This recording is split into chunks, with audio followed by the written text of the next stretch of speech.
डाक्तरखाना 2 दिन मृत्यु सहित संग्राम कर शेष हारिगले बहिता यौतुक जनित कारण हत्या अभियोग आनी थाना दुआरे मृतदेह रखी न्याय दावी कर बापघर लोके।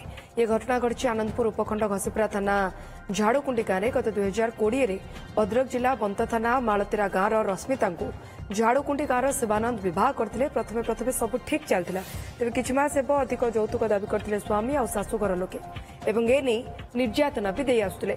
याकु नै दुई परिवार भितर उपजिथिला विवाद गत 3 तारिख में रश्मिता गुरुतर अवस्था प्रथमे आनंदपुर डाक्तरखाना पर कटक रे भर्ती करा जायतिला। खबर पाई बापघर लोके मेडिकल रे पहुंचबा परे मेडिकल रे उपस्थित उत्तेजना आउ एबे 2 दिन पर रश्मिता मृत्यु हो जायछि।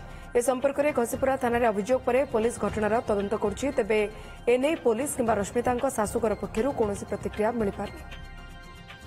बाहागर सरीगला गोटे मास पर झील को इमिति जंत्रणा देले जे बहुत स्ट्रक्चर कले कले किए कि माने शाशु शशुर ननद नणदेई आउ दियर एमती बड़ शशुर समस्ते मिसिकी इाड़ पदे सियाड़ पदे एमती कहवा भितर कि भितर द्वंद्व चलला भितर दुनिया स्ट्रक्चर कर मार धर भी कर यौतुक रानी जंत्रणा दे जबरदस्त विष पे परिवार वर्ग सब मिसिकी।